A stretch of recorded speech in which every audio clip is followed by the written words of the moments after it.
Thanks, bro. Okay, here we go. That was my. All right.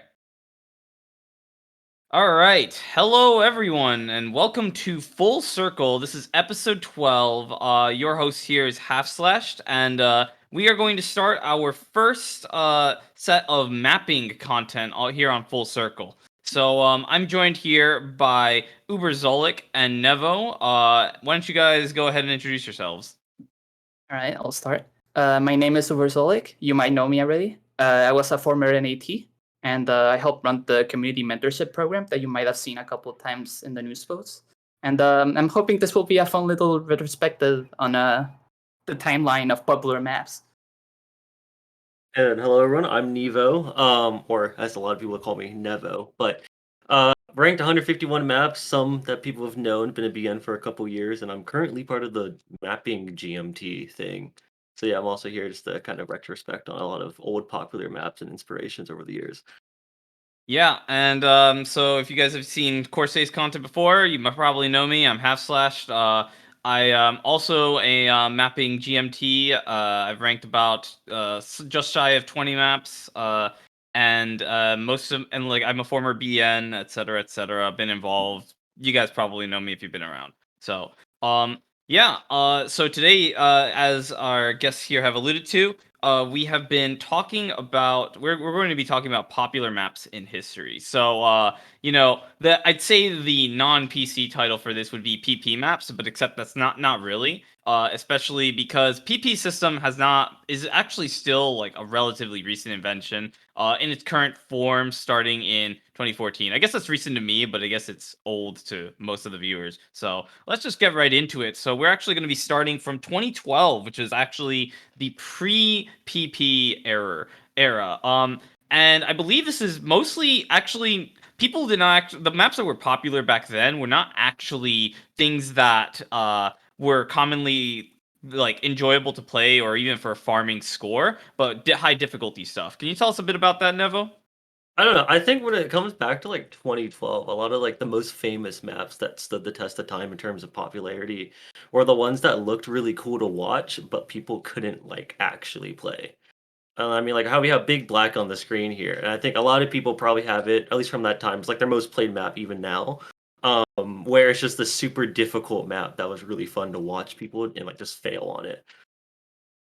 And I think I want to add to that. I think a lot of maps in this time like proliferated. Is that the right word? Proliferated? Yeah. Yeah. And multiplayer. People would pick these maps in multiplayer, because it's like, let's play the really hard map. Who's gonna get the highest score? That kind of thing. And that definitely like helped manifest these maps and like just the general consciousness of the OSU community during this time. Yeah, I think a lot of the big drivers here were like, this is when Cookeasy was really starting to pop off, like just playing these crazy maps. You had as mapper wise, you had people just doing like a bunch of dumb stuff, like Blue Dragon was making all these high difficulty things. So it's like Airman was also in this era. Big Black, that's his map right here. Rainbow Dash, Pony Girls, whatever that thing with Z Trot, like that was also a thing. But yeah, that's kind of what was popular back then. Just like these crazy like difficulty boundaries. So We won't really see that here, but I mean, this also around the this is after Gold Dust, for example, showed up, and also around the time maps like the Pretender were coming up. So we won't really see it here because those maps have like slowly vanished, but they are going to be like an influence in the maps we're going to see later on, which is just like these sort of maps where there's just no breathing time between anything. You just keep on playing. Yeah, it's a good point to mention, especially now that we have Dear You on the screen here. Drum and bass really started to become a popular genre in OSU. I'd say it was actually in 2011, and so 2012 is a bit of a continuation of that. So for the more casual player base, you'd start seeing maps like this. You'd start seeing Faint getting mapped. I think Noise Storm was popular before then. Just some like random D&B stuff. Obviously, Dear You, classic. Many people have played this. This was actually not one of my classic maps, but basically like a bunch of people I've met had played this map in particular. So Yeah, And I people also like think have this map in the top place. No, sorry, you can go ahead. Dear You Yeah. is a classic. I think a lot of like maps also from this time generally were kind of linear in how they played. They weren't all jumpy all over the screen or crazy death streams. I mean, there was Freedom Knife, but like overall, it was very linear. Even in Dear You, not like crazy jumps everywhere. And I think that's also kind of where the player base overall was. I don't want to say worse, but I guess worse is probably the better way to say it. Where they weren't able to play these maps to like DT them at the time, or the majority of players back then. So I think having a little bit of an easier time for maps was also kind of a thing for popularity because it was a lot of like you just kind of get on chill, play your maps, get your score. Yeah, I mean, I think a lot of people that played around this time, well, this is not something that's going to change much, but I think the idea of climbing ranks wasn't really as big as just the idea of like just being able to play hard maps and also just enjoying the music. And I think a lot of people probably like this kind of DNB stuff where it's just like you just chill and you play it. And also, I guess around this time you also get like a huge amount of PP from playing this, but that wasn't really a thing back then, I think. Yeah. Yeah, so PP around this time it looked a lot more like leaderboard. So yeah, and we'll actually kind of get into that as we move on to 2013, where we start to see anime actually start to become one of the more major things. So it's like anime in Osu, you know, it's been around since the beginning, right? You go to like 2008, 2009 DJ Pop sorts of stuff. And then it's like you'll see that like anime has been here for a long time, but this is when it started to really show up like in the play counts and such. So it's just like we have stuff like Gurren no Yumiya because Attack on Titan was really popular back then. Like that opening was actually really big around the time. So a lot of stuff like that. I think actually a carryover from 2012 was, you know, Answer is Near, which was a, you know, one OK Rock song, had some like crazy anime music video sort of thing that was really popular. I remember that was one of my first maps. So I actually never heard of this map. It's really funny. One OK Rock, the The Answer answer is is near one. I haven't seen Yeah. this one. I've seen other ones that are also really popular. I actually don't really Although- remember the name of either, but it's interesting to there's see. Kanzen Kakaku Dreamer, and then I think the other. Oh yeah, I've heard that There was one. a bunch of them back then with the One OK Rock stuff. I think it was also I remember. like I remember No Scared, but that's 2013. It's 2014, 2012 or 2013. Let me see. look, I just remember playing that one with the SAO anime music video. Like Yes. that one was insane. Like that's certified hood classic for sure. And then I always ended up preferring Kanzen because the Gurren Lagann AMV was like it popped off. It was so fun. And then yeah, but Gurren, especially with the anime, with the Attack on Titan stuff, and I think like the two most played maps of the year was the opening and ending for the first season of Attack on Titan, and it everyone loves it. Even now, when the new seasons, which are still continuing to come out, the openings. I don't are want to still talk about very that. played. Yeah, they're still going. Anime forever.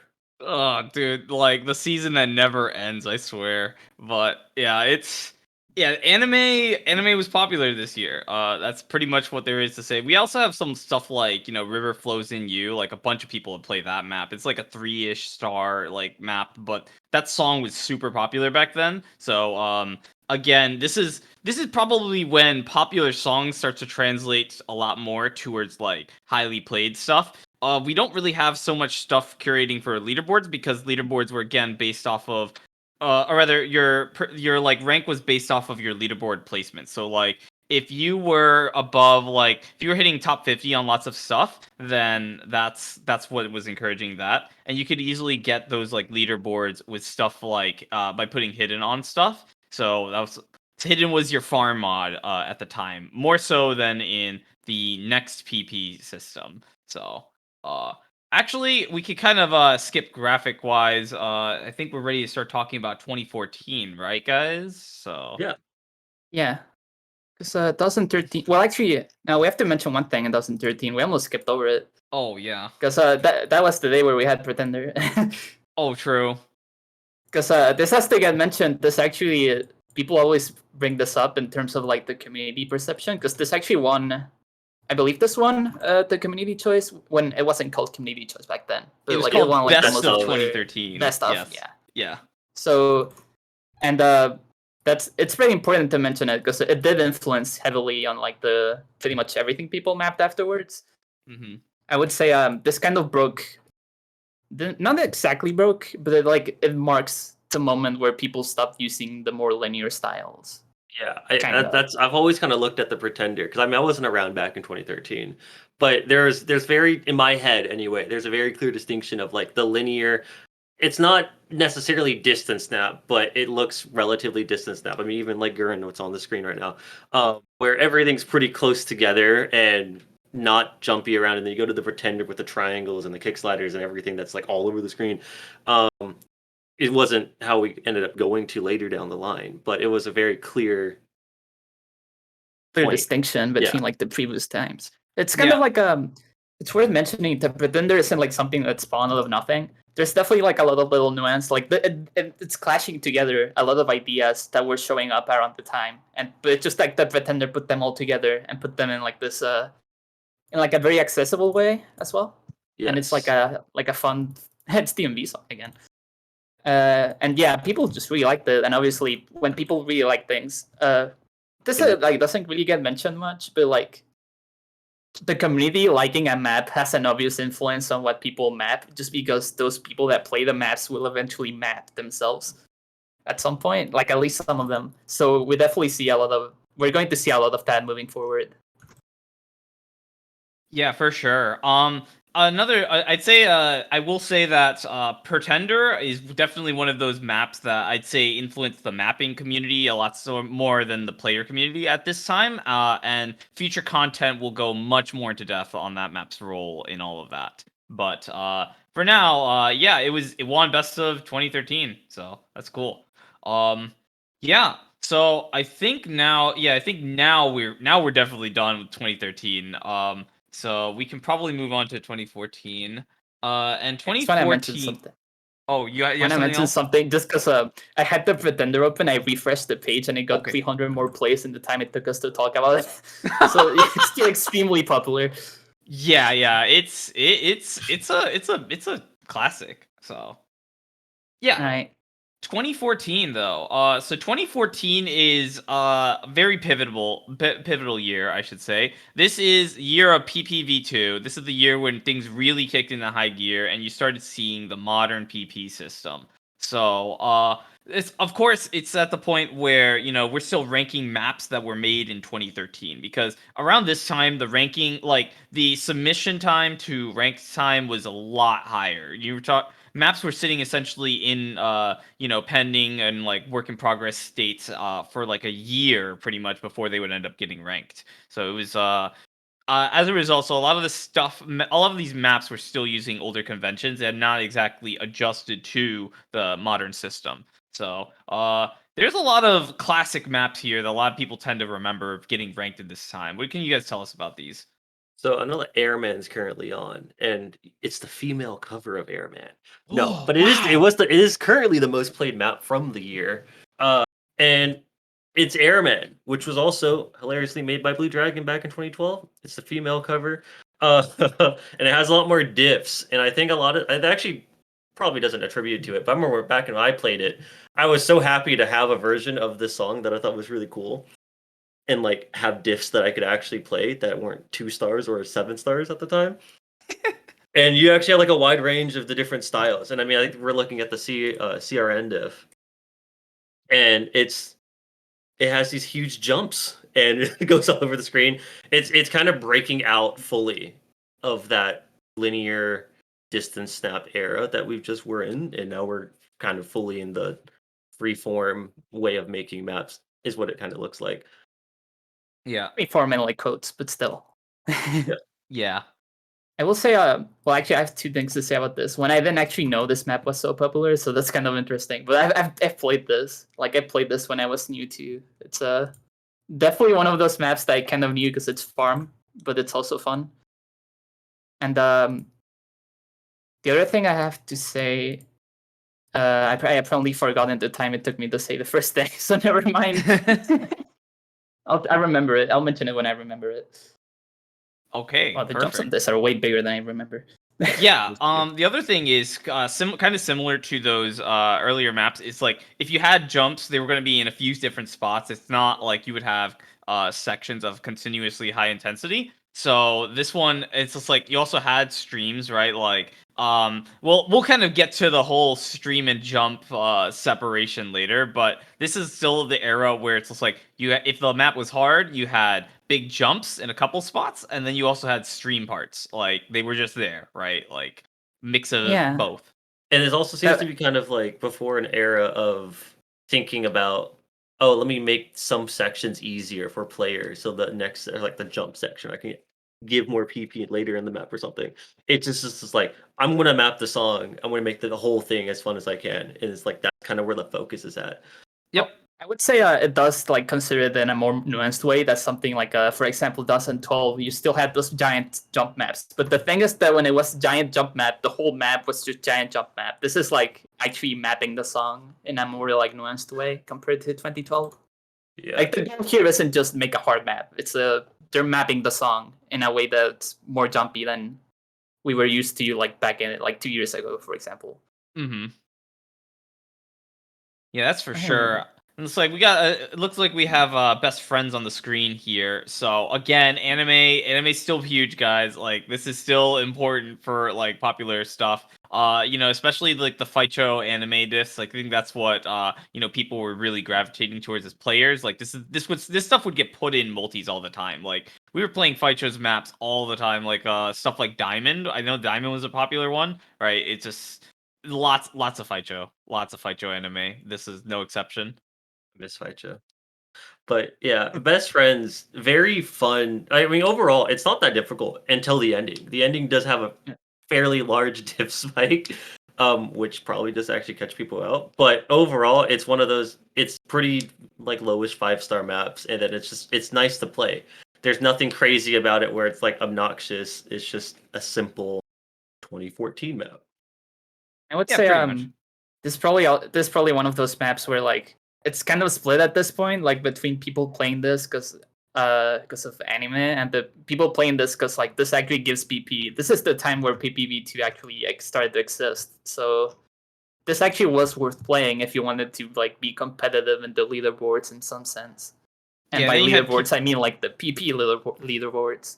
Speaking of PP leaderboards, we got you want to talk about a map? This is like one of the maps that I think people looked at and this is oh my god, this is a farm map. Like this is what a farm map looks like. We have Yeah. Die Genome, which has been this thing was memed so much like after just getting submitted, even though I don't think the mapper really intended it to be that No, much. I've actually been told about this by someone whose name I've completely forgotten now who it was exactly, but they told me like they told the mapper, "Do you realize how farmed this is?" Like before they got ranked, and he was like, "I just mapped the song. I don't know." Wow. Yeah. Yep. I mean, so part of what made this one farm is like I believe this map has OD8, right? And it's just like the rhythm is really simple. So, and then it's also like the BPM was pretty low, right? So the thing is about DT, like people were not fast back then. Like this map is sitting like around 200 BPM, which is like the upper limit of what people were playing. Not everyone was like, a speed god like HVic who was like DTing stuff like that best friends map we had up earlier, right?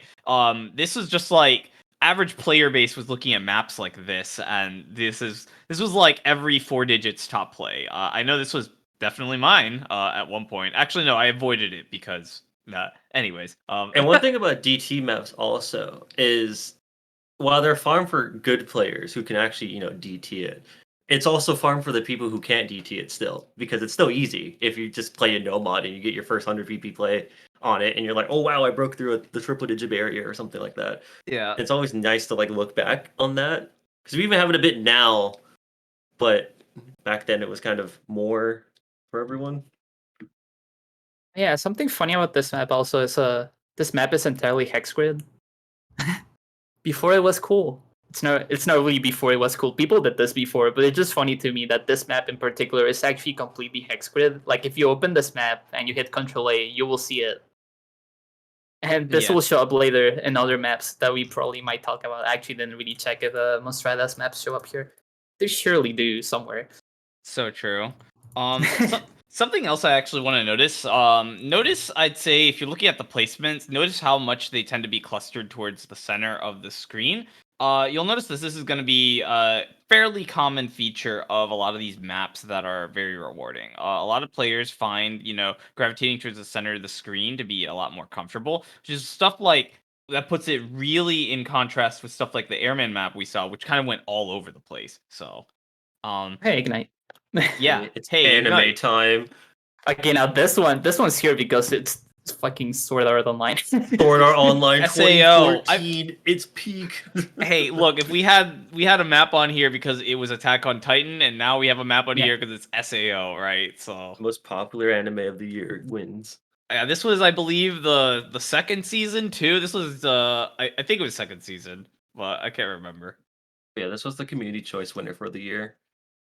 We Which still is called not it best surprising of. at all. This Yeah, is it's actually not. when people got really pissed off that it was called best of the year rather than community choice, because mappers saw that. I'm like, what the hell? This is just this is just some popular anime, and it's just like you just have these NPCs voting stuff up. Yeah, people still cared about that back then. So this started some resentment among the mappers about like stuff like this being called best of, because it's like 2013 people didn't have an issue. They're just like, yes, Pretender, like this is the map of the year winning. And then it's like you see maps like this, which is like very popular anime with very accessible stuff, but otherwise doing nothing sort of interesting, like getting all the like credit. So This map also only took 5 days to get into the qualified section after being uploaded. Which back then you could only ever, if you were the first winner for who ranked the song first, you won. Yeah. oh yeah, it's Snippet. 20. Sorry about that. I just want to make a point. This is about when qualified got introduced, right? I believe so. I believe so. Sure. Yeah. Okay. I won't actually. I cannot confirm that. I will not say I'm sure, but I'm kind of. I think that it came around this time. Look, I'm just gonna go off of memory here because I'm like I remember it's still displayed that qualified was a new feature and stuff around that time. So like this is like because this is around when I started playing. So Yeah, no, it's not. I just checked. This just went straight to ranked, I think. Oh wow. Oh, okay. All right. Dang, I didn't think 2014 was that long ago. Oh yeah, I feel no. old. Well, It took a it's while for 2023. It's still Oh, you 9 know what? years ago. I just remembered. Remember when I said that I forgot what I was going to say? But we're still in Yes. the year, so it's okay. I remember when you were mentioning that Airman's like a really hard map, and this one actually, like the one from 2014, actually has low diffs. Mhm. I believe this is around the time people were more okay with ranking hard maps without the approval system. I'm not sure if the approval system got removed quite yet. I believe if it wasn't, it's like very close to being removed in early 2014. So this was around the time where people could actually like rank hard maps, and they had to make a spread for most of it unless it was 5 minutes. So we start to see like these kind of hard maps actually have like a set that actually lets people like get accustomed to it in some sense. So Like, that's also a pretty important. I think that's pretty important for what we'll see later, like in terms of like difficulty scaling, like how hard maps are going to get in the future. like the foundations of modern mapping were set here. Yeah. Oh. Yeah. It's all slow steps. It's little steps. Slowly but surely. Yeah, that's for sure. Okay, so I guess now we're ready for the 2015 sorts of stuff. Let's continue that thought about high difficulty and people being much more okay with it, because honestly, like looking back at 2015, I'd say that is really the name of the game here. 2015, in terms of high difficulty, we started to see this mainly with jumps, big jumps, right? Like we're starting to see maps with lots of big jumps. Obviously here we have Best Friends, and it's just like this has the big jump, spiky sorts of stuff similar to the Airman type thing. So it's a little bit it has not exactly trickled down to the insane level of kind of like I'd say parallel to today. Today, it's like you have Insanes that have like constant jump sections, right? But the Insanes have not gotten to that point yet in 2015. But some of the other maps we have later are there's a lot of focus on like continuous high spacing jumps. What do you guys have thoughts on that? Jumps are I want fun. to say something. So I want to say also this is probably around the time people were a lot more aware of making the map like contextually fit the song. So like we can see here, Mhm. like this section is pretty calm. This is like what we start calling like comfortable mapping, and then for the choruses we start like just seeing the jumps like for the first time basically. Like, well, not for the first time. The whole diff has a lot of jumps, but we're not like seeing massive jumps everywhere. So like that's going to make like a big effect on like the farmability, if you want to call it that, of the map, because like you don't have to be consistent for the whole thing. Just have to be consistent when it matters. Like these jumps here. And especially since this is like a full song, it's relatively has these peaks of difficulty and then it has these calm sections, which for consistent farming is pretty optimal. You can give the player a break without actually just giving them a real pause in playing. And I want to emphasize, like, I'm not saying like the started here, but we're just kind of capturing like the general sense of what people were thinking about when they're starting the map. Because I think it's important to know, like, early mapping, people were making stuff so it's fun mostly. Like that's the main thing. Make something fun, or make something like creative. Make something think like it was- cool. I don't even think I was gonna say I don't even know if it was like creative as much as it's like I hear cool song, I want to make cool map instead Yeah. of I think that was the main goal with a lot of stuff from back then. And well, the other side was just people that made like well, I have to like jump back a few years here, but like in 2012, you probably also the thing that's not remembered much is like symmetry nightcore maps. Those just kind of exist. They fill a niche of people that like nightcore. They have like nothing to them other than they are a map of a nightcore song, and and those maps are not super nuanced. And we will see later that well, we see around this era, we kind of see the same kind of ideology. I think like maps aren't like you just play them for the song. Yeah. But they're instead of being like super like jump spammy or anything, they're like more attached to what the music is actually doing, in some sense. For sure. Yep. That's all tracking. All tracking, at least especially with my experience, like 2015, this was like I'm sure every player, even the ones that like you may know for niche stuff, has their like, casual player arc. This was my casual player arc. Like 2015, this was best friends with something people were playing. Although I think it's just like I wasn't good enough to DT it at the time, but I was too like high ranked to get PP from it. So stuff like that. Yeah, like- Killerino was recommending me different stuff at the time, so But yeah, I know Killerino that- already existed. Yeah. Killerino was great. I know that 2015 is when I started playing, and it was during that like HFIC, Rafis, and then Cookie Z later on, I think, and like just watching them play the map like best friends with DT and all that garbage. It was crazy to watch it, and I wanted to play it, and I was able to play it, and I couldn't FC or do it well, but I was able to pass them with no mod, and I felt cool. Or even use half the time in some cases. But yeah, it was definitely a year of just casualness. People weren't. I'm always It going didn't, to it be didn't seem like very it was super nostalgic. serious. Very I'm gonna nostalgic. be I think a lot of always people, yeah. especially now. But I mean, this is also where like a lot of the most popular maps of all time, even like, kind of come from. Not in terms of like notoriety, but like No Title. I remember was from this year, which we should actually see And at some point. yeah, there's no title. Wait, no, that's not no title. That's high score, which is also a good mention for that, because I think there's Yeah. also always in the memory of the like community. Like people still play this. Yes. And there's also Blue Zenith, and which there's stuff like Blue Zenith and Everything Will Freeze, which I wouldn't say is like people play it. Like in generally, like everyone plays it, but it's a thing where like people are like, oh, I want this player to play this map and get the cool score on it. Yeah. Yeah. That's definitely a bit of a continuation of that whole trend with like even back in 2012, it's like, oh my god, Pog hard map. However, it's a good time to mention the parallel, because essentially jump maps had that point in 2012, and I'd say in 2015 we're starting to see the the Pog hard maps showing up for the stream players basically. So that'll be important to note, because obviously if you play today, you know that there's stream farm, right? So you'll be able to see that there's a similar point where stream farm becomes a thing, but like the cycle of players like first it's really hard and like top players are playing it, and then it becomes like, essentially commercialized, to say a term. That is definitely a cycle that happens with these sorts of skill sets. So I Yeah, do think because an interesting, sorry, like an interesting thing to look at in 2015 is you do get a lot of these really hard maps, like Everything Will Freeze and Blue Zenith and High Score.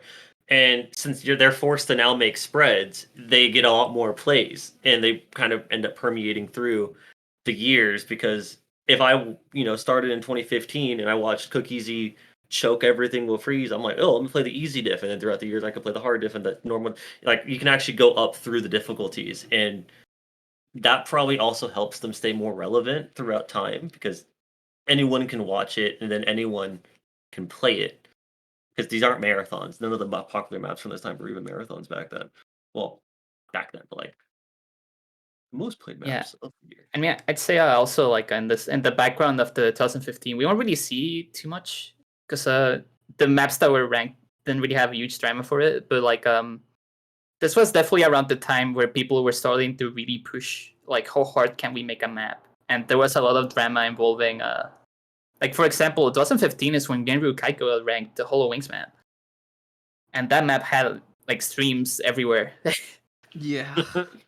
We won't see it here because it's not like a super massively popular map, but it was like a big influence in what like allowed harder maps to start getting ranked. That did more than just like that broke the limits in some sense. Like if I want to contextualize this a bit, for example, before Genryu Kaiko, way back in is this 2012 2013 when the image material got ranked? It was like 2012, I'm pretty sure. Image material had a lot of drama to it, and a lot of that drama involved the map being too hard. Well, I'm mentioning too hard. The map also just kind of map streams to like literally nothing, and it was kind of a big deal back then. So back then, you couldn't really do it. Like you had to get rid of that stuff. But as we advance through the years, it becomes like more normalized for mappers to be doing like more daring things like that. We'll talk about that when we do another episode on this stuff. Yeah. Just correcting myself before people clip it. It's actually it was 2013. Actually, this thing looks speed ranked. It was went from submission to approved within a couple of months. Oh, image material? Wow. Yeah. Yeah, that was because of the Chinese bad mafia. Ooh, that's another video. That's a whole nother video. Yeah, that the image material got ranked almost instantly, and then it got unranked, and there was so much modding. You should, if you have some time, you should look at the map thread for that. It's incredibly interesting. Oh, you're getting me excited, but yeah, yeah. Instead, but you know what else gets me excited? No title. That's what gets me. Oh my god, it's no title. Time. All right. It's the most played diff on no title. Which diff is the most played in no title? Because I'm sure it's not actually the lemur diff. What's his name? I guess Juice. I don't know how to say his name. Juiceu. That's how I always say it. I always say Juiceu, but I always pronounce everything wrong. It's the hard diff. My god, this still has 8. The top diff has 8 million plays. People are still playing this. Yeah, like, oh my god, Vinxus, what have you done? How could he do this to us? Yeah, this really epitomized like what was going on though in the year. It's just like the spread requirements, like everyone was just having lots of diffs with lots of jumps. You could farm like 3 diffs on this. Like you had people that they would only play no title. They'd have like 3 or 4 of these, and they're like the top 10. Like it was just no title farm. Yeah, when I started playing in 2015, and I think I had like 3 different no title diffs in my top plays back then.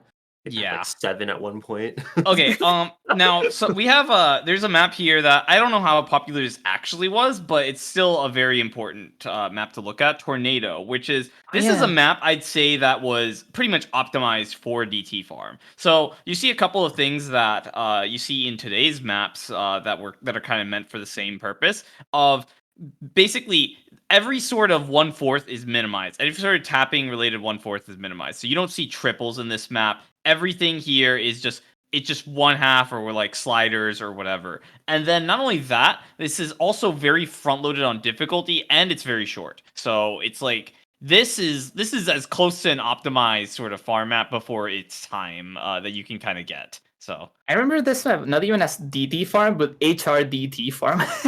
yeah, I remember Every people were time. doing 3-mod on this. I remember trying to practice 10.3 on this because I'm like, oh, I don't have to worry about speed, so I can just like, and it's AR9, so I can just DT this. So yeah, We already spent a whole lot of time in 2015. But I we didn't even did- see like half the maps, but A very important year. it was a pretty important year, kind of like 2014 especially for popular maps. So, But yeah, in the uh, background, don't forget Blue Zenith got ranked in this year. That map it's going to be into use like the Osu community memory forever. yeah. Or lives rent free in everyone's heads. Yep. All right.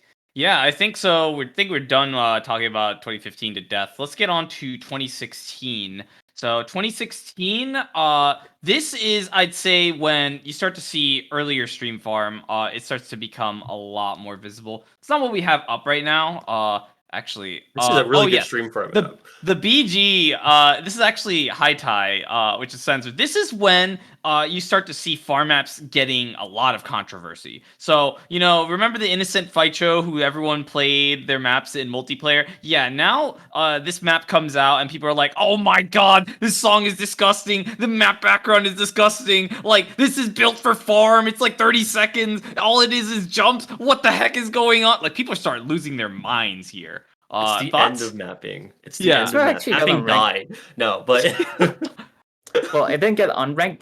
That map, High Tai, I don't know if many people actually still remember this. That map had a higher diff. Like, it was bigger jumps before it got ranked. Oh And, yeah, I remember that. I don't know if it got into qualified or not before the jumps got removed. I think I still have the old diff. It was like 7.2 stars or something insane like that. What? No way, Yeah. dude. It's nice looking at like just the maps that we've gone over and seeing how without like sound even you can just see the jumps and streams just crank up as the years go through. Because this is Inferno. This map won community choice for 2016 by like a literal mile. And here you have streams, you have cross screen jumps, you have a huge spread, all made by Monstrata and Hit Sounded. It was this little joke. Yeah. But Yeah. it was just very popular song and it just fit everything. It's Well, funny yeah. because Inferno is kind of a nightmare to play because the timing is really screwed up.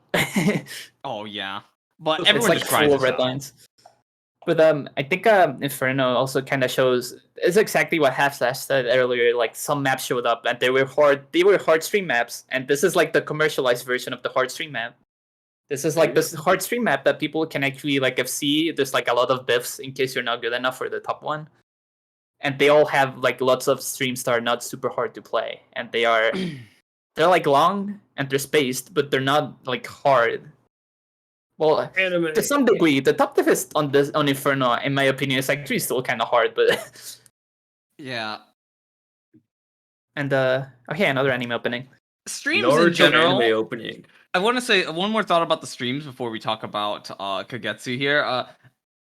Basically streams are really hard to get to the point. They took some extra work compared to jumps to get to the point where you could get them very easy to play. So I'd say Inferno was still a bit rough around the edges for stream farm. We'll go on to the next evolution next year. So go ahead on Kagetsu, Naruto, What I believe. anime. This is Silhouette. I love Kagetsu. No, but overall, it is the most played map of the year.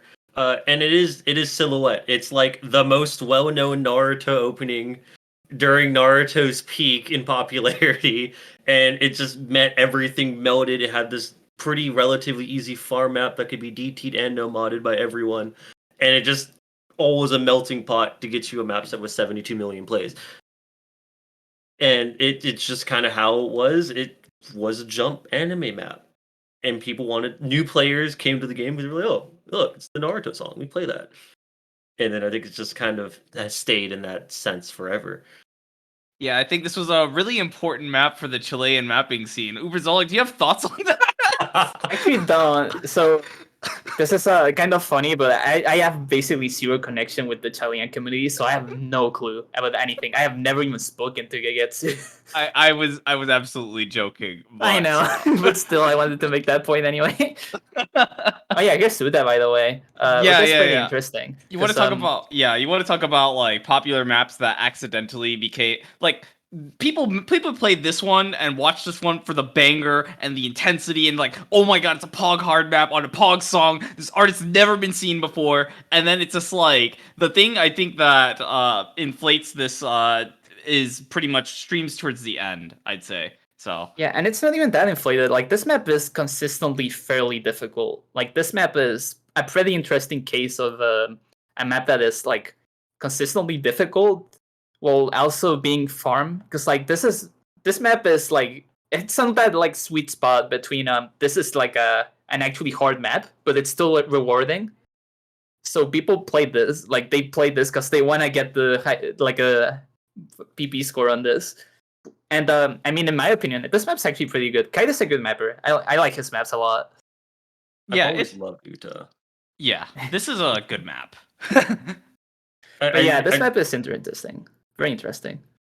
Yeah, it has a lot of different like ideas. It's not just, straight def streams the entire time or just straight 8-star cross screen jumps. It has a lot of variety, has a lot of different patterns even for maps the same stuff. It's like it has a lot of just everything in it that makes it so it's not boring to play or watch. And I mean, if you see someone with Uta as their top play, you're not going to have the same reaction as if someone had High Tide as their top play. It's like a very interesting, oh shit, you did that.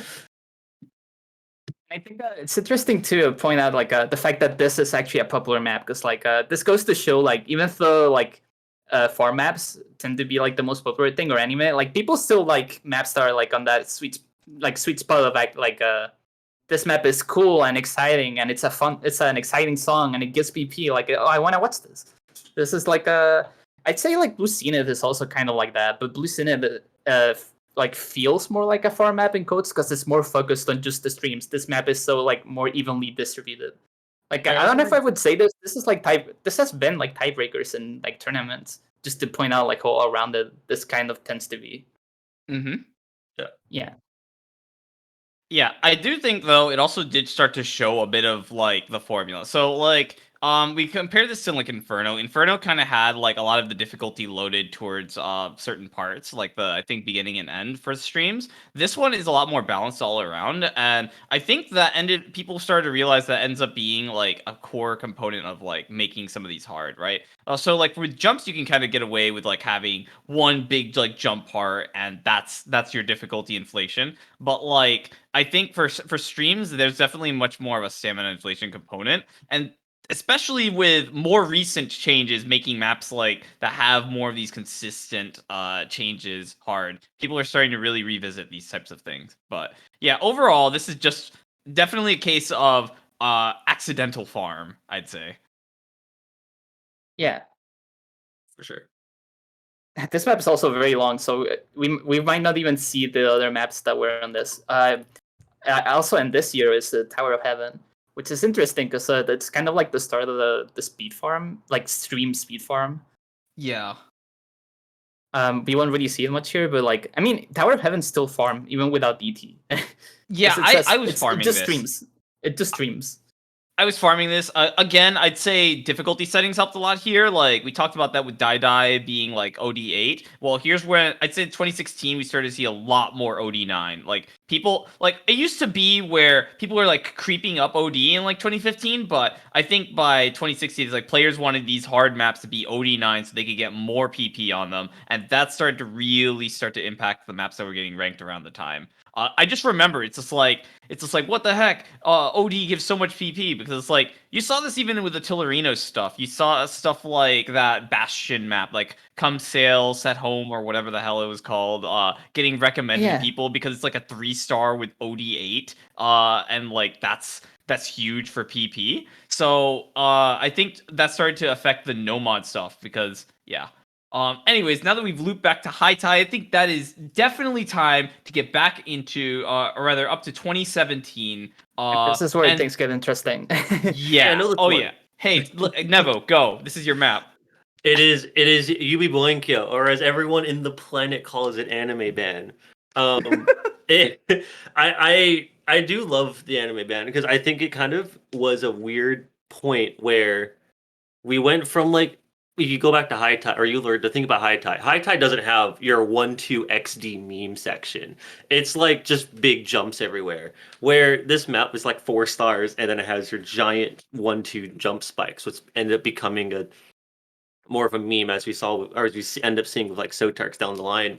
And it's just kind of it's anime and it was made to be farmed and it's as easy as possible. You can even miss at the end, and you're still gonna walk away with your new top play. It was that's basically how it is for anime ban. It wasn't. It's not even like a huge set in terms of difficulties. Because I think there's only really there's 2 extras and I think 1 insane on it. Unlike my no title with the 40 different billion diffs on it. But yeah, there's nothing really. There's not much to say. It was just kind of anime. How much can you just shove into a 10-second thing? Because you can still justify it. Because we're still following the song, technically speaking. Because songs naturally have this kind of thing where like the climax of the song is the part with the snare or whatever. I actually remember what the song sounds like, but usually anime songs have like that like snare section at the end. I'm Mhm. probably saying like the wrong percussion, but like it fits in some sense. Yep. And I guess here you could kind of juxtapose that more modern style with the older gen of anime mappers. So here's I think that's what kind of what I want to lean in here of like just the types of people. So like Nevo and Armin, like they started really showing up with anime ban, but like you still had the like an older generation ranking big maps. So you had like Doormat, you had Little, you had like I'm pretty sure XX Def X was on this like Hitori Goto set. Like this was the winner of the speed rank wars. Doormat, undisputed speed ranking champion, by the way. Gotta say this. Community choice winner. This is when they actually switched it from best of to community choice because anime kept winning. So but yeah, these guys like were popular for lots of maps in like 2013, 2014. We didn't really mention them, but there's like XX Death X had like that 7-7 map, and like Little had like Luminous and like a bunch of stuff under like Cloud Splash 16. Doormat had some stuff. I don't know if New Game came yet, but No, there I was think New you knew Game these was this mappers. year actually. Oh, okay. Yeah. Fun fact about Hitori Goto: it is the first map to win most played and community choice in the same year. Woof. Anime. Anime. The double spread philosophy helped a lot. Like I'm pretty There sure was a there was triple, like wasn't 2 there? easies, 2 normals, 2 hards. Like that thing was made to be played. So and then yeah, hard maps also. That was also part of this year. So Oh, I'll correct myself. Now loading was last year, so you're right. It already happened. Also, okay, I yeah. want to Wow. mention. Well, I guess I'll mention Snowdrive because it's here. Like it's a more of a oh my god, it's we're kind of back to a holy shit hard map. I think Snowdrive in particular is also popular because this has like an unranked map by Arieru that people really like to pick in multiplayer. So people saw this song and they're like, hey, it's the song that I played the graveyard map of. Now it has a ranked map. How exciting! Oh yeah. You had a And it lot has of the that. full spread, so I can actually play it. Yep. Yeah. Yep. And Yeah, Snowdrive was one of those popular like community songs that finally made it to ranked. I'd say because I remember people were talking about like Snowdrive in like 2015 or 2016, and then it just took a while for a set to actually get to ranked. You see that kind of a lot actually. So yeah. And well, I don't have much to say about Snowdrive, but I do want to say something about what we were talking about before, which is that maps are designed to be farmed. Because this year was when Cookie Butter Choco Cookie or whatever it's called Oh yes. got ranked, the Monstrata map. Because that one is almost explicitly for that purpose, and like it was a massive deal because it has like a million divs, and they're all like just kind of a shit post on a song that is not really like much The of a song. whole thing is kind of a big shit post, but And it was I think that meme. started calling into question like the quality of the rank section. What is ranked for? What is ranked Yeah. for? which is Oh. still what we have today. Oh, well, trust me. We have let's save the existentialism for 2018. But one thing before we move on to that is I want to say that is the map set that had me starting to fear Naxxus. So like this was like Naxxus, current NAT. Like back then he was known for like being the Grim Reaper, right? Of like you got this guy on your map, it's like you were going to die. He was like woof. But anyways, that was just a fun aside with CBCC. That map did end up getting ranked, but boy, the drama, that was fun. Yep. And oh yeah, I guess I'll special mention to I think Cyclehead got ranked in this year because people really like that map. Oh yeah, Cycle Hit, the Warminators one. Yeah, the Yeah, the okay. one hit wonder. You Yeah, wanna yeah, go in yeah. some way? 17. Yeah, the one that Emmerich DT'd a couple months ago. Yeah, that one. I didn't Okay. even know they got DT, but that Yeah, map yeah, was yeah. really popular because it's just kind of like a highly accessible. I don't even know what to call the style. It's like kind of one for spammy, but like sort of like between that and tech. It's a very different type of map from the ones we've mentioned so far. But it Mhm. was a really big hit. It was kind of like I would almost compare its popularity to like graveyard maps that people pick in multi, but this one was ranked. Oh yeah. This is a very player-friendly map because I'm pretty sure the mapper Yeah. of this was like a 2-digit at the time. Oh wait, no, that must have been a different Wormin. No, that was I'm confusing it with a different name. Never mind. Yeah. Yeah, that map was massively popular for the time anyway. Yep. Okay. Yeah, I think now we are ready for 2018. So you want to talk about existential crises? 2018 was definitely one of them. If in fact it was the existential crisis. So yeah. Over here, background is censored out because content, but we have a Will Stetson cover of like with a dictate edit or something of Harumachi Clover. Like this is when songs started to get engineered for farm. Like I'd say, Literally engineered. yeah. So like Sotarks was leading the charge here. We can't talk about 2018 and farm without talking about Sotarks.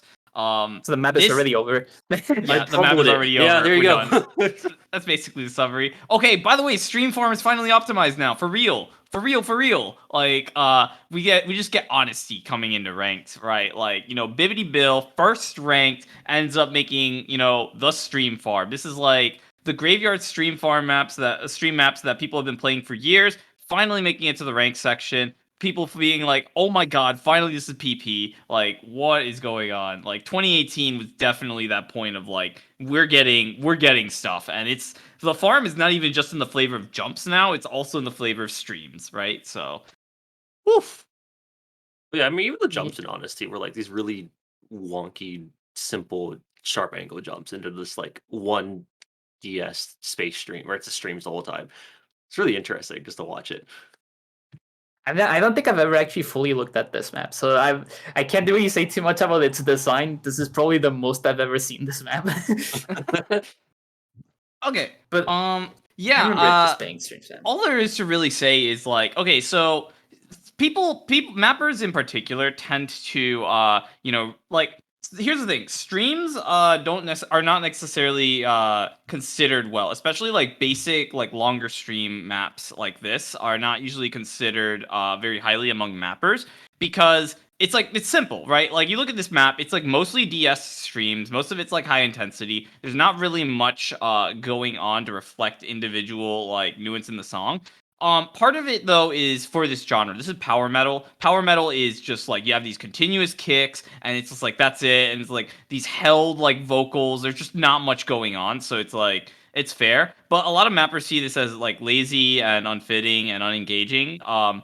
And so it's very hard for mappers to actually rank stuff like this because there's a lot of like the BNs just generally don't have the appetite from a quality perspective. So getting this sort of thing through is, it's kind of like a miracle. Like the BNs involved really have to like the song and also not really care about the map being super engaging as long as it's just like it does the thing. And so that's what this is. It's not exactly what I would consider the paragon of quality, but I mean, you get what you pay for with this song, right? So that's how I see it. But I also do think that some people find it fun.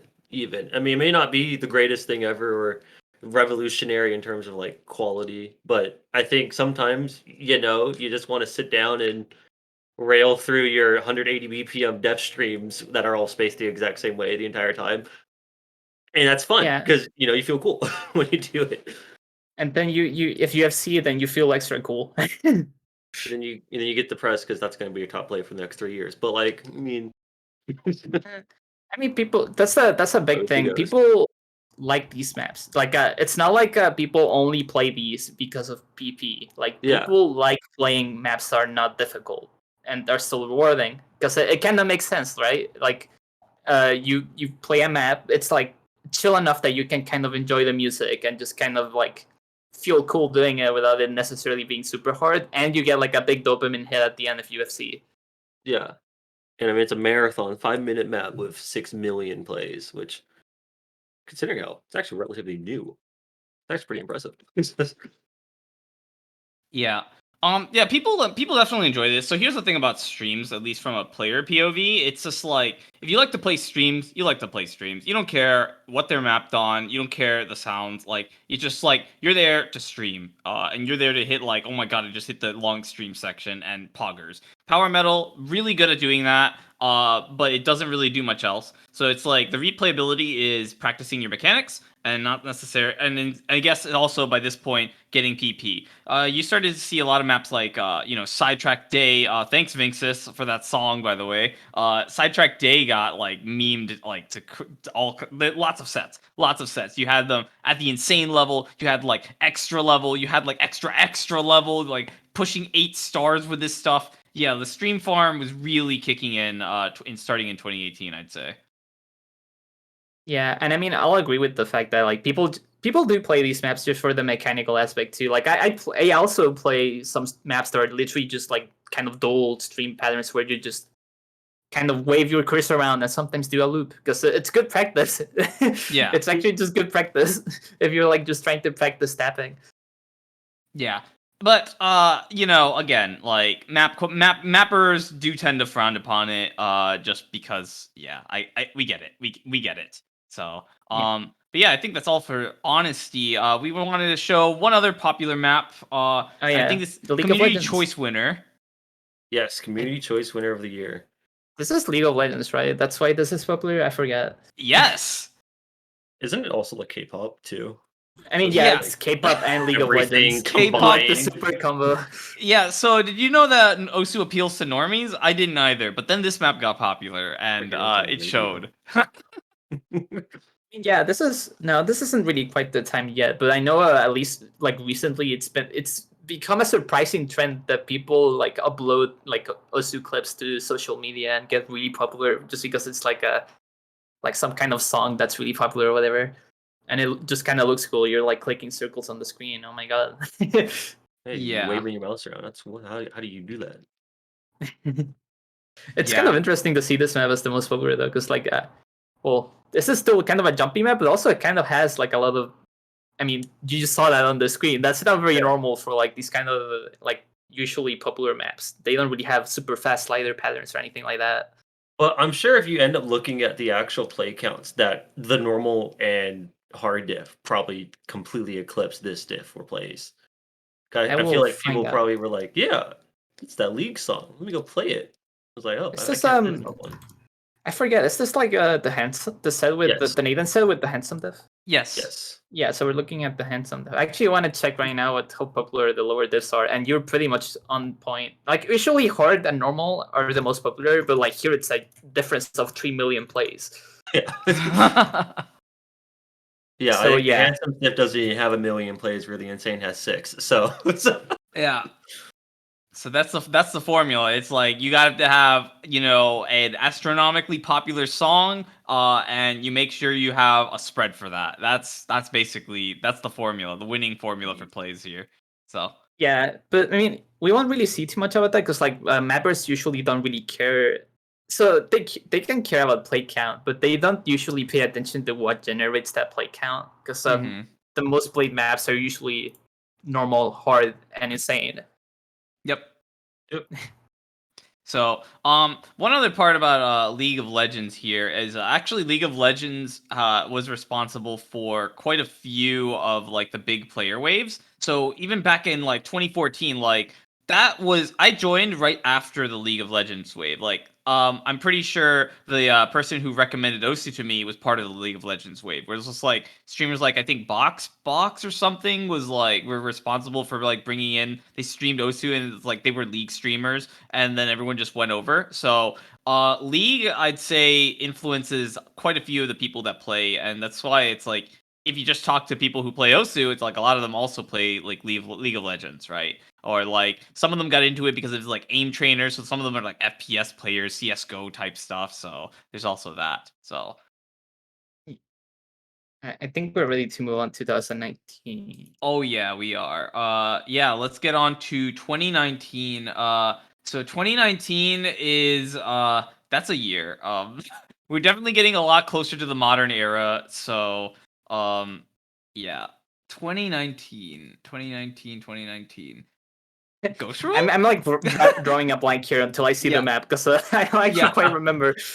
Yeah, 2019, and I'm just thinking like Ghost Rule. Yeah, I know Ghost Rule definitely continues the trend, but Yeah, this is 2018, a I'd say was more the same. it's a oh yeah, this is when Ghost Rule finally got ranked because that was a map from like 2016. I just Yeah. realized that we have like 4 years in a row where it's maps like bubble. Yeah.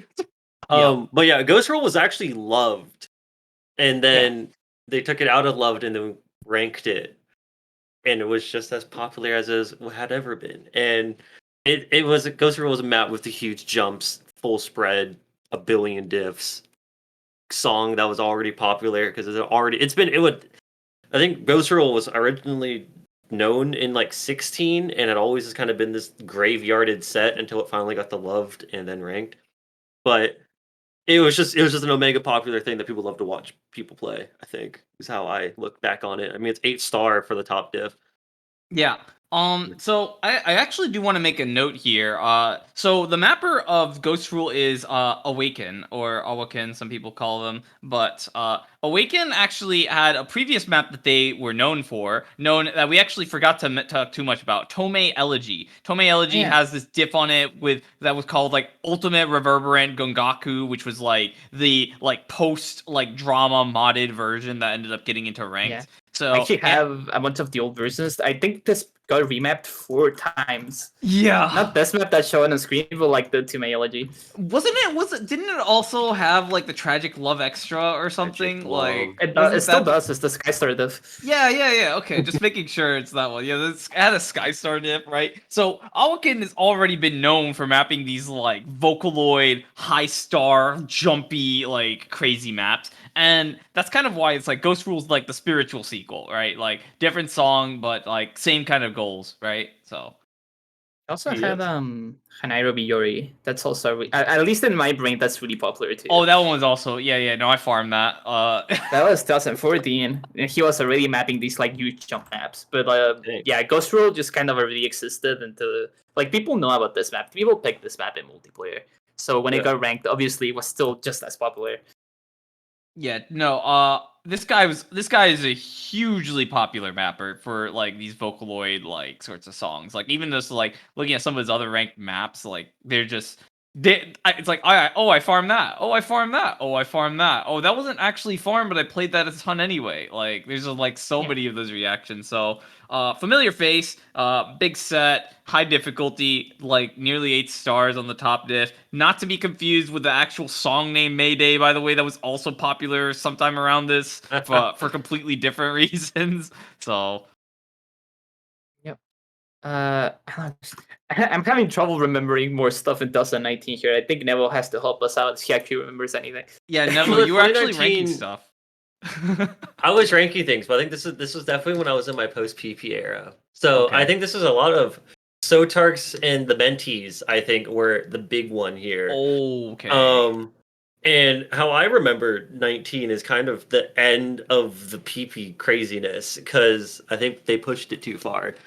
Because where we had an 18, and we'll see this, we'll see it. 2020 is when But like we saw in 18 with like the Dictate, Haramachi, Clover, and I think there was Golden Wolf best friends where we were like actually adding, not we, but like So Turks and other people were adding like snares to songs to make bigger jumps to it. Yeah. And then you started cutting things more and more until you were getting your like minute songs with like 400 and it's just it just kind of was building up still throughout 2019. I didn't think it hit its true peak and depth until 2020, but you did get a lot of huge things. I know like another map we're going to be looking at is Quaver, Yeah, the which Sotarks is one. the Not the Monster Sotarks Island one. Quaver, which took a very well-known, famous jump practice map that happened to get ranked, and then cut it, and then threw 40 diffs on it. I keep over-exaggerating these diff counts, but it is, I think it was 22? 23 diffs. And we also had the era of the throw 2 Tycho diffs on it, so you only need 1 BN for standard to get it ranked. Yeah, that was a fun time. Which ended up getting killed, but like during the time, if you actually go back to a lot of these crazy popular PP maps, they're hybrid sets with 23 or 20 standard diffs and then 2 little Tycho diffs because you only need 1 BN for each mode. Also, just Bro. remember something because I went to look at the community choice list, and I remember this is when Baselot, the Fat Fan Colex set of Baselot got ranked. And I want to mention that because that set is really funny to me. So there was this idea in the community that square jumps are like really awkward. They're hard. They're like you can't really play them because the and before I explain why people couldn't play them, if the people couldn't play them, they hated them, and the most like not like the thing people thought of when they thought of like square jumps was like something like Atama no Taisu, which is 2012 AR9 map that's like 240 BPM. Yeah. And then something like Baselot got ranked. That map is just like giant full screen squares, and they're super easy. Oh, another thing about Baselet, because I remember when I nominated, I did get a lot of flack because they were like, "Why would you nominate such a farm map?" And it was in my head, being from the older point, I was like, "Squares are really hard. This map's fun and hard." And I remember, I think it was like a month before Baselet ended up getting made. Even there was a buff to square jumps in the PP, however they did it or however it was. So it ended up giving a lot more PP than like in my head was what it would give, and then it's kind of how it ended up being ranked like that. And it blew up into this huge crazy farm map with squares, which was bizarre. Yeah, the funny thing about squares is like people. I think there's like two things happening. This is more like my perspective. I don't really know if this is exactly true, but I think people thought squares are hard because they think of maps that are low AR, high density, where it's really hard to actually read the square, and especially because it's so high BPM, it's hard to play it too. And they're in like these odd shapes. They're like tilted and stuff. The thing with squares is like players try to like circle flow it because it's like a big. It's you can play like a big circle, and it's not a good idea. And in something like Baselot, the map is very snappy instead. So like you can just kind of like actually snap the square, and it's not actually hard at all. And also when they're so spaced, it's even easier to like not parse it as like a big circle kind of thing. So there's like definitely a lot of like breaking the community perception of certain patterns, which I think is just really funny. I also remember Fatman did get like some flack for the squares because people were like, "Oh, why are you mapping squares just because it's PP?" And then you actually go back through all of Fatman's maps; he's always had squares. Yeah, he always had Every one of squares. them. I've played a bunch But of those maps. some good ones. Yep, that sounds about right. One other thing I want to mention, I'd say before we kind of move on, because 2019 is a much, like I said, like definitely a lot continuation of 2018, in my opinion. But in 2019 we started to see a lot more variety, especially as far as community choice results. Like if you looked at the finalists, you'll see a lot of like variety in the types of maps. Like you have this like you got that like Gara map that Nathan made, and it's just like the you have like some Delos stuff. You have like there's like a Aether Realm thing by It's Winter. Like there's just like a There's bunch of just like different stuff getting into There's that. also the Provox map that that one is interesting because that map was a big deal because of the context more so than because of the map in itself. Mm-hmm. Because it was like Provox's like big finale map, so like people remember the it's I almost called it like Oscar bait. Oscar bait. Like it's a Yeah. fucking movie like releasing at the end of the year with like a big fanfare to it, so everyone remembered it to vote for it. I didn't And look at it, so I also can't actually say anything about it. I've looked at the storyboard. I think it's very well made. I Yeah. don't really know anything else about the map, unfortunately. I And, thought Provax's finale was the 200 step thing, so No, it was this map. I remember because Okay. he made like a big post about it that he never logged in again, except then he did. But you know. yeah. But yeah, this also. I'm surprised no one didn't mention this. This was the year when Tsukinami got ranked, the reform map that got DT'd for like the new top play. Yeah. Oh yeah, was, the like, over 1000 1,000 PP PP. barrier. Yes, the first 1000 PP play. Yeah. So that's a fun one. Actually, I think I've looked at Tsukinami a bit. It's like not even like a. It's definitely like the very optimized for farming, but in the sense that it's like a very normal map, and the diff spikes are balanced in a way that's just like they feel very easy to play, and they're not like super out there. It's not like High Tide where you just fucking like just see giant jumps everywhere. Yeah, It's just map, and the map is consistently like at a certain level, and then it gets hard in some spots with streams and stuff. And it just happened to give 1,000 PP, 1,100 PP. I just checked. Woohoo. I Gaming. don't actually know if that was done. That was done much afterwards, but All I right. think Okay.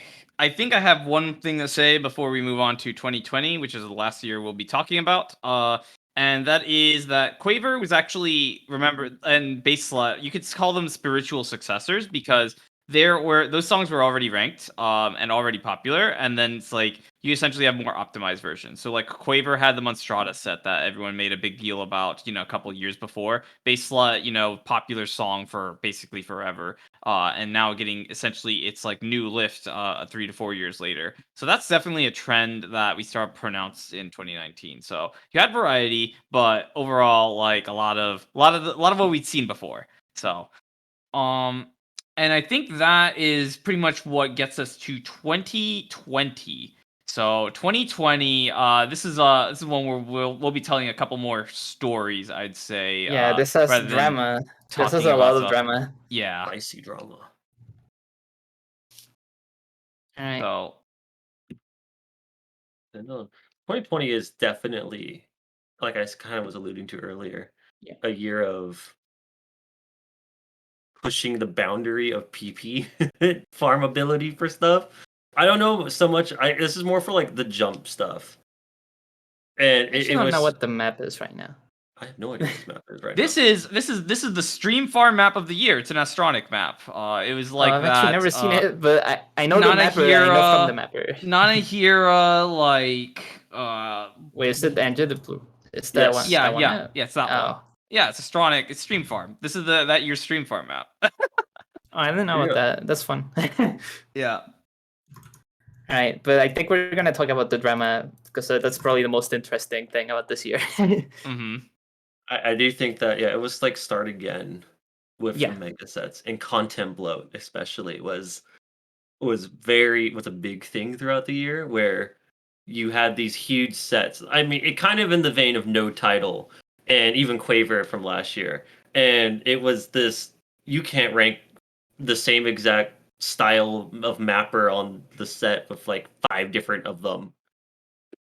Like Yeah. let's say 5 different Soturks inspired mentees all in the same map set, because it's the same exact map. You can't just rank that over and over again. That's content bloat. You're literally just feeding the player, like OSU players, just free PP because it's the same map over and over again. Yeah, And this is definitely it was kind of a big issue. basically what happened is just like well, people were really like kind of upset at the existence of those sets, but this is like the point where someone actually decided to do something about it. Like someone that's high in power that can actually do something about it. They figured, okay, I'm gonna try to actually wrestle with this. I'm going to try to change the course of it in some sense. And that's pretty much exactly what happened. The Start Again had a veto about content bloat. That was the first time anyone even said content. Well, it's not the first time. It's probably random mention somewhere, but it's like the big like event that put everyone in. Put it in everyone's head to think about content bloat. So And, I actually want to amend that just by saying people have been trying to quote unquote fight that for years. They've just been wildly ineffective. So like we talked about CBCC, but like now it's like, okay, someone's putting their foot down. So Yeah. I mean, I think also this kind of coincides with Vito's experiencing a lot of changes. I don't remember if it happened before or after. The I know that I know that as a consequence of the Vito, there was a lot of changes regarding mediation too. But yeah, there's a lot of background machinations happening here, with respect to like the mapping drama, like tension between the communities, because like the social media part of this was extremely toxic. There was not exactly a good time. As someone that was actually like reading this stuff, I wasn't directly involved, but like I was part of the community at that point. So like There was a lot of attacking. yeah, because people said like no, it's fine, and other people said like no, this is like The death of bad for mapping. the game. Every year is the death of mapping. yeah, wasn't this the year that this was the year of Black Clover Trust, right? Like I'm pretty sure Justadis was one of the maps that this was happening to, right? I remember Justice was part of this. It was 2019, so it was last year. Oh, okay. But I don't think so- it was. No, I think just that was just really popular farm. It wasn't like actually. Justice, Uh, there was one big Justice. I think there was two. I think there was two Justice sets, and then they had to split it. And that was the compromise to avoid the content bloat like Vita. Oh, back okay. then. So they kicked the think I can remember down that. the road. Yeah, Yeah, I think which I remember that. Okay. I've never understood the logic of that because in my head it's like if you had the It doesn't change anything. Yeah.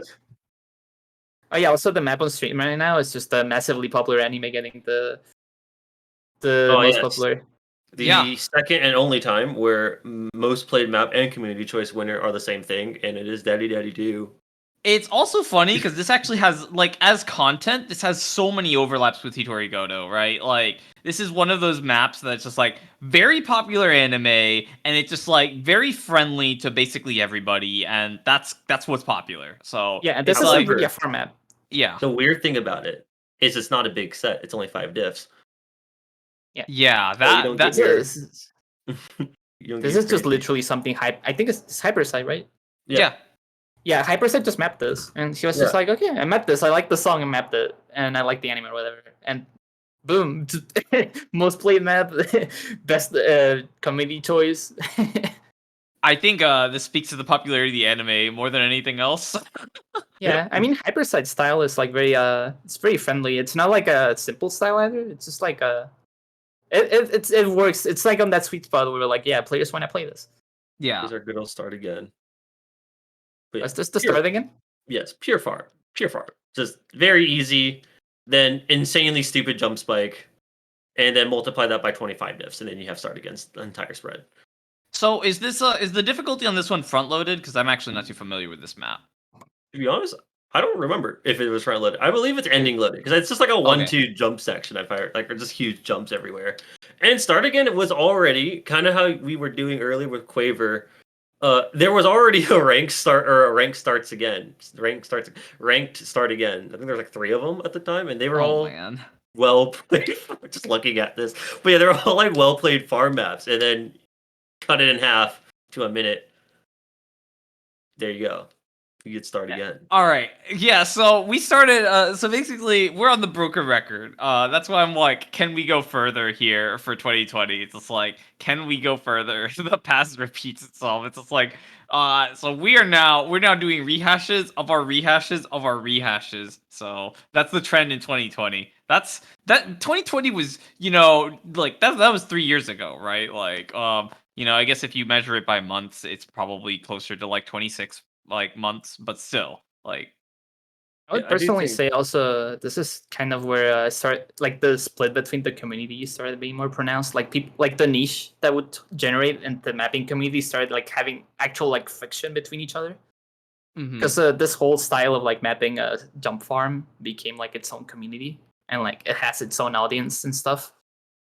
Which is why Started Again was like a big drama when it like got stopped. Because it had like a lot of people that were like behind it that like wanted this, like thought they were this is like good. So a lot of drama started to generate there. I don't know where it was lost, but it does kind of feel like we went from back in 2014, 15, making just fun, cool things to like scientifically engineering the most farmable map possible for people. versus like, oh, I want to just make something cool. Yeah, that reminds me actually something I forgot to mention is when Zexar was like adjusting the offset of maps to maximize the PP calculation. That was very Crap. funny. How do we talk? How do we go throughout this entire conversation, and now we're just getting to Zexar? There's just so much when it comes to mapping history. That's my point. Yeah, So- it's hard to remember literally everything, but yeah, there was a lot of development of the PPs, like the PP calculations, and the fact that Zexar was very involved in that is very funny because he tried to make maps specifically to make them farm. Yeah. So let me just before like you have to remember like Zexar was primarily like he was primarily ranking stuff in like 2016, 2017, dropped off the face of the earth to work on PP, then actually dropped off the face of the earth, came back, had his little reform arc and is still working on the PP. So it's like you have someone that was already like he was doing this for the system, then he went to actually work on the system and then like yeah, that's a story. That's a story. I feel like that needs a different video. Yeah, there's a lot to. I think you need a whole video just for the PP system's evolution in general. Yeah. But For sure.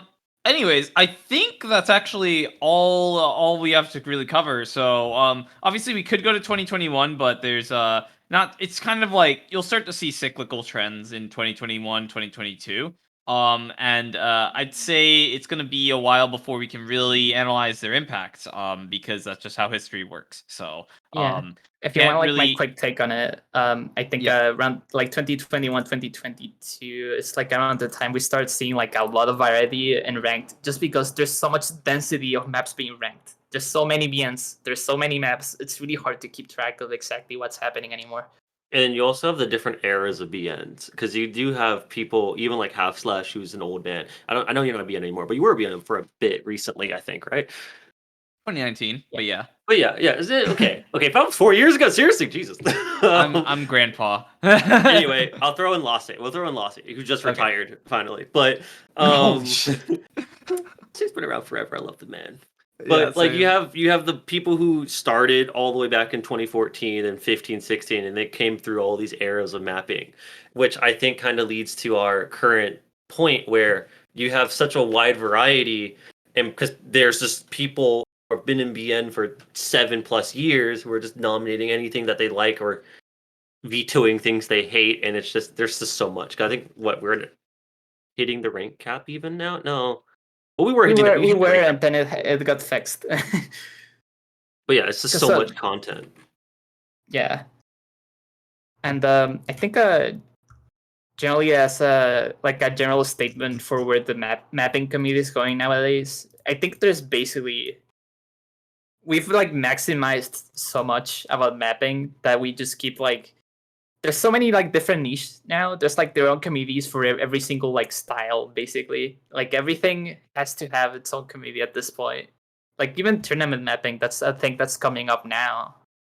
It's kind of like its own thing with its own like entire like section of the community that's focused only on this. There's definitely it's really hard to conclude anything about the general state of popular maps now.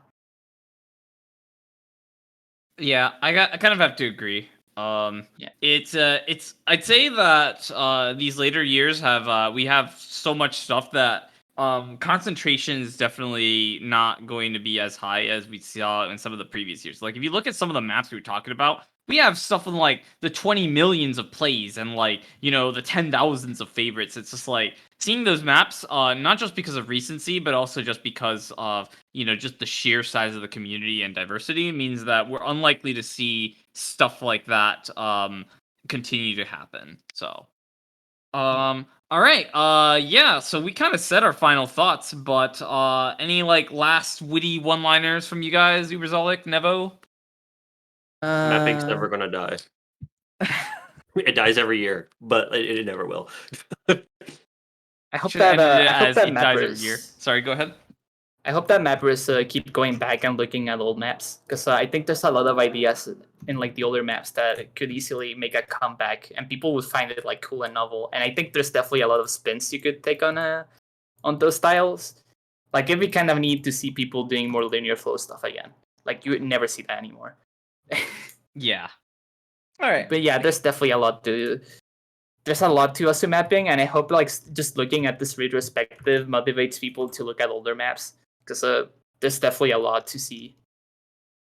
Yep, I agree with that. And just to kind of sign off, I will say we will be doing more looks at the same time periods, just analyzing them from different lenses for sure. There's always a lot of gaps left if you just look at things through one lens. In this case, popularity, right? So perhaps a future episode will look at it in a different way that kind of fills in some of the blanks that this video left. So, anyways, hopefully this is a good place to start the discussion on some of these past years. Anyway, we are signing off now. Yeah, I'm Half Slashed. This is Uberzolic and Nevo, and we're signing off. Thanks for watching, everyone. Goodbye. See ya.